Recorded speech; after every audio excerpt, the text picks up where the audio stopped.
So you can bring this work ethic with you from a hardworking Nigerian family, farm boy working with the goats, making sure the goats are taken care of.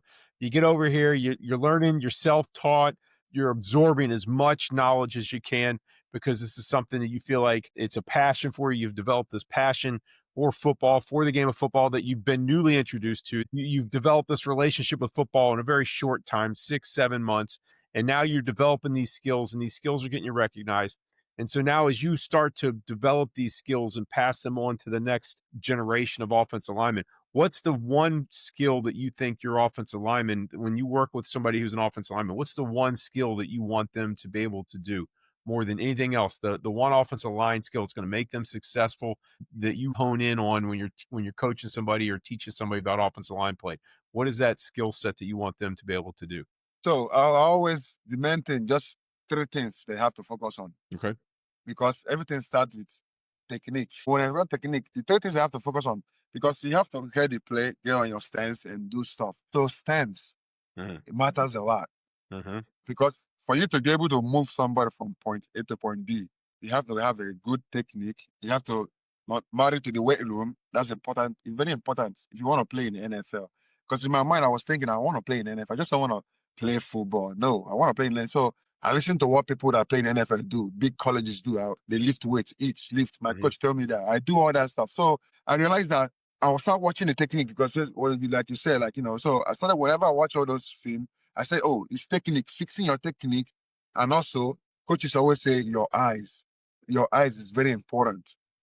They say your eyes, because for most time, most guys don't keep their eyes at the right place. So where do you want their eyes? When you're pass blocking, where So, do you want their eyes to be? so because I have some people, whenever I coach and say, keep your eyes on the defender. When I use that word, keep your eyes on the defender, so people misunderstand what I mean, right? When I say keep your eyes on the defender, it's not actually to be looking at the defender's helmet or shoulder pad. No, keep your eyes on the jersey number or logo in their chest. I will tell you the reason why they have to do that. Every coach is, okay, I have 3 coaches that have told me that stuff in NFL. They're like, hey, if you keep your eyes on the jersey number or the logo, find something. You have to find a dot or something, a logo. You have to find something to put your eyes over there and be looking at when you get off in your set. So tell me why you have to do that. The reason why you have to do that is because jersey number, right, doesn't move.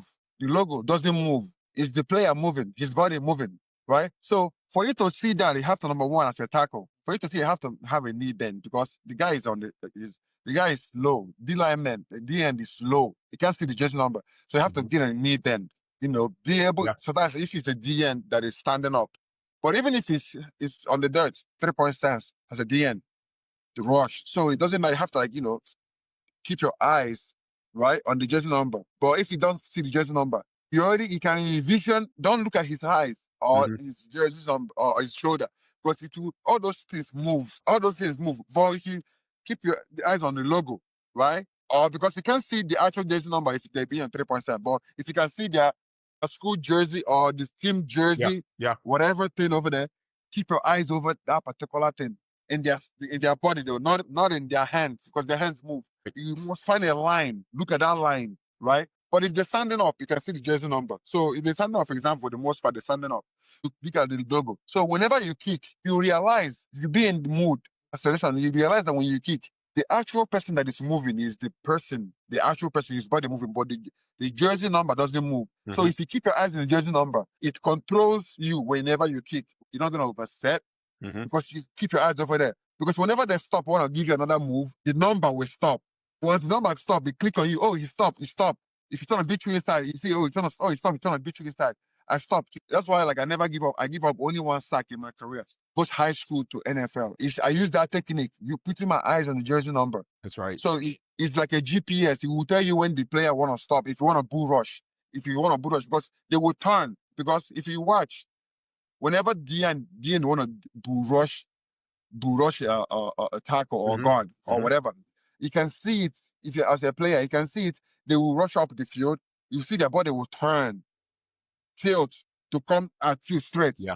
So if you're locked in, someone that are locked in is all. I watch Tyron Smith. Yes, because I watch him because he's perfect he's a technician. Throughout my highest college, I watched Tyron Smith. He has a perfect. He always stays square every time from fourth quarter first quarter to fourth quarter, overtime, he's still the same, still knee bend. That's what my offensive lineman coach, hey, watch Tyron Smith. He's disciplined. He's disciplined. He played the same way in fourth quarter. Even I've never seen an announcer in the NFL. We talk about offensive linemen like that. They always talk about skill players. What we Yeah. know, nobody give us No compliments. respect. It's only when we have a false start or holding, Yeah. So a phrase comes to mind when you talk about those eyes. It's aim small, miss small. So if you're Yeah, focusing on that, if you're focusing on that small thing and you're aiming at that thing, you should be able to hit that thing. And even if you miss it by just a little bit, you're still in a pretty good area to get those hands in a controlling. I call it the steering wheel. The steering wheel is that chest right there, and you can get those hands on, and you're going to steer whatever you can do to steer that defensive lineman wide or back down into the middle, or even stalemate them right there. If you can get those hands on and extend those arms out and lock them out, then you can now it's just dancing. Now you're just dancing with the guy. You're just waltzing left and exactly. right, and you don't have to worry about it. You keep that knee bend, like you said. You stay low so you can bend and move and push off the inside balls of the feet and move your hips and keep your hips in front of that guy's hips. And that's huge to keep those eyes on that target and not get distracted with the head bob and the shoulder wiggles and the foot dancing and juking and jiving, and that can lure you to sleep real quick if you're not paying attention to it. Yeah, because okay, when I graduated from the knowing how to put my eyes on a defender, Mhm. so look out the reason why your eyes, when you train your eyes as a lineman, you will be good. Mhm. Most guys doesn't train their eyes, but they're good, they're strong and everything. Sometimes they make good play. Yeah. So be so proud of them, but next play they play shitty. You know what I mean? So I I I always realized that just yeah, go ahead. locking in, I realized that locking in is the best thing ever because in the film room, I'm always proud of myself. Mhm. In the film room, every room I've been from high school to NFL, every room film, line room film. Sometimes I have to say it makes some people feel like shit because number one, coach will be Mhm. grading one-on-one pass rush. He'll be, yelling at everybody. Look at this is 2 weeks in a row right now. Stay square, stay square. You know what I mean? All Mhm. those kind of stuff. But when it comes to my stuff, they correct me though. I'm not like the ball because I do a lot of study at home. I feel like I don't want somebody to correct me too much. If you correct me too much, that means I'm not paying attention. I want to make the job as easy for the coach to like to work with me because you Yeah. can tell when you pay attention to details, coaches like to coach you. So every room, every team I will always go, I always pay attention to detail, do exactly what the coach wants. Mhm. Once I get his attention, now the focus on me, oh, this guy do whatever I want him to do. Because it's me, Yeah. even in NFL, whenever I go to another team, my old line coach, I still see him as, oh, okay, this is my first time playing football kind of Mhm. mode, or teach me your way. You know what I mean? Yeah. So that's why I can be able to adapt, can be able to play in different teams. I can be able to get liked a lot, and people can talk a lot of good things about me. But what I'm saying is, it's just that technique, man. It's all Yeah. about that technique. So keep your eyes in the jersey number. Coach say, keep your eyes in the jersey number. The jersey number will tell you if it's gonna bull rush you now or it's gonna stop on coming side because that number doesn't move, but the player moves. But some guys are not disciplined with their eyes. They're like, oh, because it's Von Miller. You'll be looking at his face. Oh, Mhm. Von Miller, and you miss that punch Yeah. because their body is too quick. It's distraction, but the jersey number doesn't move. So that's the hack. I'd always tell my guys, you gotta make me coach something different. And if you're always screwing up because your eyes aren't in the right spot, or you're not bent enough, or you're looking in the wrong direction, if that's something that you're consistently doing wrong, like you said, after 2 weeks or 3 weeks of doing the same thing, I'll make me coach something different, man. Let's Yeah, show some growth in what you're doing. And whenever I was correcting a guy, whenever I was correcting one of my offensive linemen, I wouldn't give them 5 things to do. I would yeah, give them one coaching point, one suggestion. If you're kick setting out there and your toes pointed the wrong direction, fix your toe because it doesn't matter where your eyes are or what you're punching on. If your base is wrong, if your stance is bad, you're not going to get to the point where you're going to be able to successfully block somebody anyway. So make sure that I gave them that one thing. So next rep, we're focusing on just your toe angle, just the toe angle. And he might yeah, have got run over, but if his toe angle was right, boom, that's great. We can move on to the next thing. And the next thing might be keeping a bisector. I'd always teach my guys to keep the leg bisecting the crotch. You want your outside leg to be halfway in between the defensive man's legs. You're cutting them in half.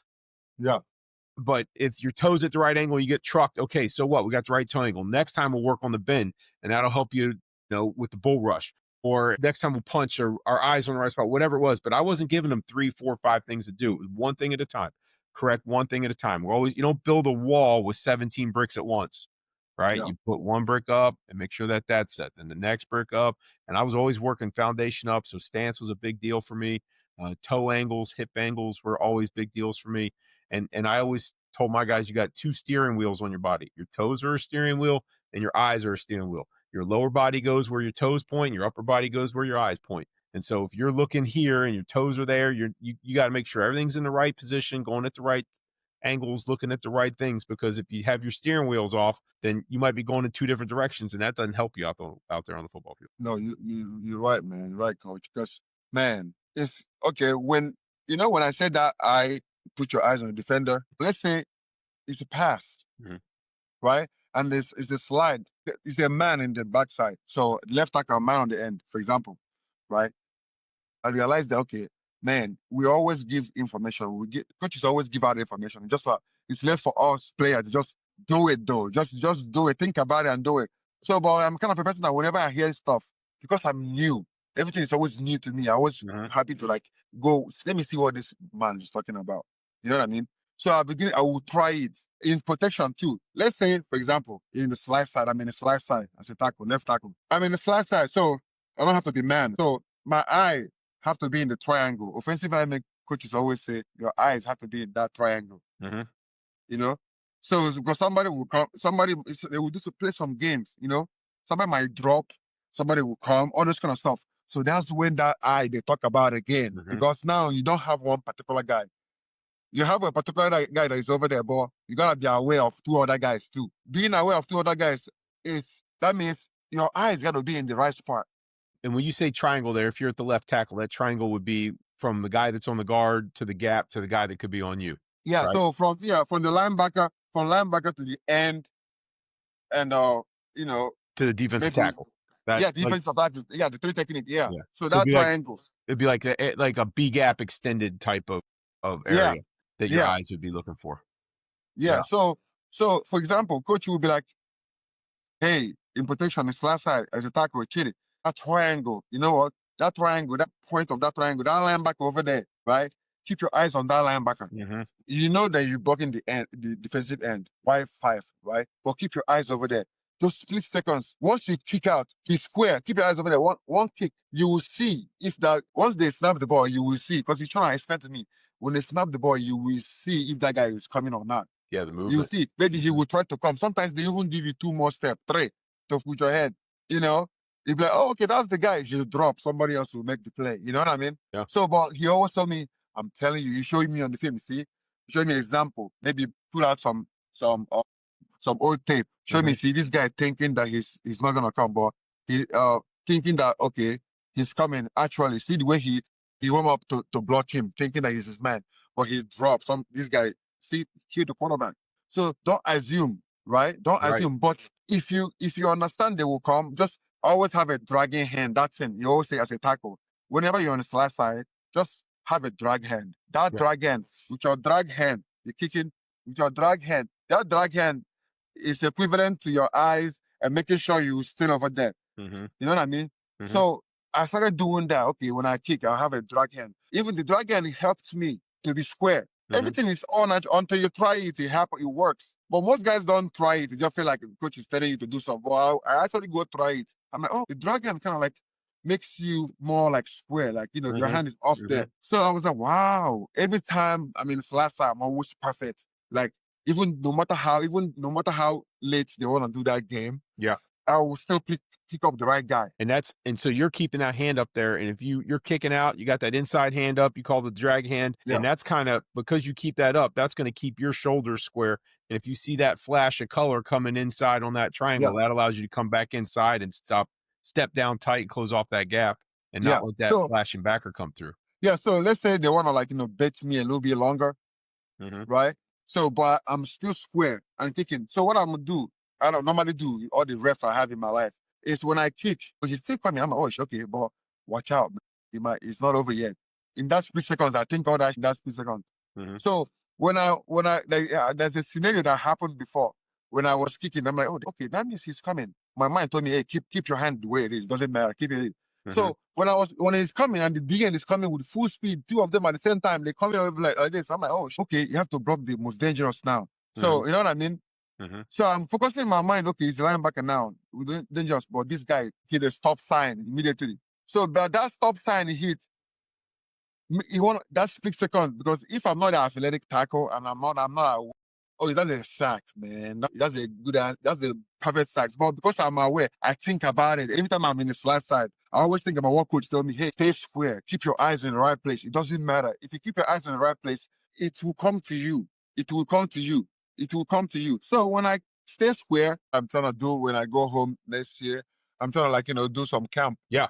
A major goal is to cause since I want to give back, cause somebody saw me, I feel like my talent can. So I want to do the same thing for your desire to other. do that charitable thing and give back to the people that helped you get to where you are, as that's remarkable and admirable. Yeah. Before we had a little technical difficulty there. You were talking about your drag hand and your coaches telling you to keep that up there so that you could stop anything in a linebacker coming through. Coach always tell me it doesn't matter. Just be disciplined enough to just do it. That's right. There will be sometimes you feel like it doesn't matter, but be disciplined enough, Chidi, to just keep that hand longer. Because sometimes they can bait you longer. Yeah. But when you keep that hand longer, right, and both of them are coming, right, couple more seconds, because your hand is over there, but your eyes now is on defensive end. It's coming, but your hand is there. That's right. You can still see the linebacker coming with your eye, knowing where he stopped. Once he stopped, because your hand is over there, but once you kick in, but once he stopped rushing, you will see it and you can just focus over here immediately. Just quick second. You know what I mean? Yeah. So, but if two of them is coming, you know that, oh, sometimes you got to pay attention. You can know someone that was going to stop or not. Yeah. Is it still coming full speed? So it's easy because you square. It doesn't take you enough kicks to the threat because you square already. So all you have to do just go over there and block the linebacker. He's a short guy. He's a small guy anyway. That's I always told my guys, you can block two guys on every play. You block one guy with your hand and one guy with your eyes. That gets you prepared. Your hand, that means you're physically in position with that hand up, so that if something happens at the last second, you're already prepared physically. But your mental, you're focusing on this guy, but you're putting your body in position to block that guy in case he shows, and then you can't lose. You're good either way around. So that's great. That's great wisdom, and wisdom that you've earned through the years of experience and having been exposed to all those wonderful offensive line coaches and top of the line guys that have reputations for being the spearhead and the leaders in the room of those offensive line units. So all right, so here's my last question for you, and this is one of my favorite questions to ask, because we all know that the offensive line guys, wherever you are, doesn't matter. If there was a football team in Nigeria, all the offensive linemen would be the biggest characters on the team. It doesn't matter wherever it happens, wherever the team is, the offensive line guys are going to be the craziest dudes in the world. I've had so many guys come through my program in my offensive line group that are just absolute characters. We used to have guys that would in the playoffs when we'd beat a team in the playoffs, they'd be standing there in their stance as we're getting ready, as the time's running off the clock.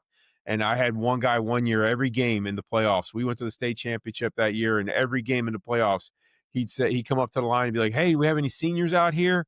And of course the team, we'd be winning, and the other team, there'd be a couple guys, "Yeah, I'm a senior." And he goes, "I just want you to look up at the clock and enjoy the last 26 seconds of your career," as the time ran off the clock. What? Oh yeah, he was brutal. He was brutal. It was just hysterical to hear. We ended up losing the state championship game, so he got a little bit of taste of his own medicine. But that is funny stories like that. So is there anybody that you got to play with or that you spent time with in the offensive line rooms that were the biggest characters, and maybe a funny story or two that those guys that sticks out in your mind that would describe how much of a character they are? The funny thing that person you're asking me is the only person, honestly, in every O-line room, I'm that person. Oh, okay. So these are going to be this is going to be an autobiography that you're getting ready to give up here, right? Is that what you're telling me? I swear there's so many scenarios of, so funny things, based on my accent. They make fun of my accent in the room. Oh, yeah. And I don't care. I don't take it offense. I still say the same thing. But it's always funny whenever I talk about football terms with my Nigerian accent. Although what I'm saying makes sense, but based on the way I sound. Yeah, I can imagine those guys being ruthless with an accent. Oh yeah. my God. Everybody trying to every time that has to do with something that has to do with Chidi, everybody would change their accent immediately to sound like me to describe what I did. I'm like, why? Just say it, just say it the way you talk. Chidi did this. Why will you just say change your So tone they're all trying to to sound like become Chitty when if African? they say Chitty something, everyone's trying to sound like Chitty when they're talking. Even our head coach, it doesn't matter. Everybody. I was like, man, it's gonna happen in everything, buddy. Oh, that's It's rough. gonna happen in everything. Oh, that's But I rough. like it though. And also one more thing that happened over the day. Okay, that what happened in the Chiefs when I was in the Chiefs. So we prepare for a game. We're in the online room. So there's some, we done watching film, everything. So everybody was laughing, talking about stuff. The coach was like, okay, let's play this game. Coach Heck was like, hey, our first touchdown. Do you know what play? Let's see, let's vote what play we're gonna score our first touchdown at, I'm like, so there will be everybody just calling plays. I think we'll run this particular play too. I'm like, this play will hit better. I'm like, okay. So when everybody's saying that, for some reason, because we don't watching Mhm. film, we're not doing any football stuff. So I was in my phone. Was everybody else? Everybody's with their phone. It's not a teaching moment, just relaxing, having fun. So I was in my phone. I wasn't paying attention. When coach asked me, "Oh, so Chidi, what play do you think we're gonna score first touchdown?" Okay. So I didn't know because the last thing that we talked about was to get extra points, Field goal extra points or 2 point? plays, Yeah. 3 point Yeah, yeah, plays. yeah. You know what I mean? So one of the 3 point plays, because that thing we talked about it before earlier that same day. So about forgot what I don't know. I was replying somebody. My coach asked me, so what play is going to be our first touchdown play that we will score touchdown? Cool. So I went and picked the 3 point play. That was funny and dumb at the same time for my own side. It was something I'm like, oh, coach, no, no. I'm like, everybody was like, what? When I said that, everybody everywhere was quiet. Oh, I was like, wait, what did I just say? What I said, what was the question, coach? My teammates said, like, he asked me, what's going to be our first touchdown? And what did I answer? Oh, this is a 3 point play. man. I was like, coach, this is with my Nigerian accent, it was so funny. I wish you got to be in the room. There's just no It's hole so big enough to crazy. crawl into after that one. You just can't hide anywhere. You're out there in the man. For real. And another thing too that happened because we eat as a group, Oh, yeah. as a first lineman in the cafeteria. So in every locker room, every team I've been to, so every time we eat in that big circle table, so we eat rice. So I like in Nigeria, we eat rice. We eat banana with everything with Yeah. rice. You know what I mean? I have some food over there, I'll have like a bunch of like 6 bananas over there. So whenever I eat rice, I will kill it. I will be eating it with together. They'll be like, what's going on over there, bro? I'm like, bro, we eat banana with everything, man. But everything, like banana guy, banana. Make sure there's banana over here. Chili's coming. Oh my I'm like, gosh. That's awesome. yeah. So, but it's good. It's good, man. I love every moment, man. I feel so emotional when I watch college football right now or Yeah. NFL. I still God, man. I miss this game. I love this game. That's why I'm trying to help other Yeah. kids. You know what I mean? Yeah. Well, Chitty, I have been super impressed with your story, your resilience, your the ability for you to come in. It's remarkable for you to come in and learn a game so quick and pick up the skill set in a short amount of time. I mean, you're talking a year and a half to be able to demonstrate an acute ability to be fantastic enough to go to a big time school and play big time football and reach the pinnacle of that sport and to do that in such a short amount of time is such a remarkable skill set and such a compliment to you and how hard you worked and your work ethic. Who knew that feeding a goat would lead to being able to have this work ethic that puts you at the very top of success. So many young boys growing up in America look and say, I want to do that. And you showed up here and didn't even know about it and were able to pick up that dream that so many guys in America would like to do. And such a small percentage of people actually get an opportunity to do. And that's such a statement to you and your work ethic and what your mom created in you and was seeing in you as a little kid before you got to be such a gigantic dude.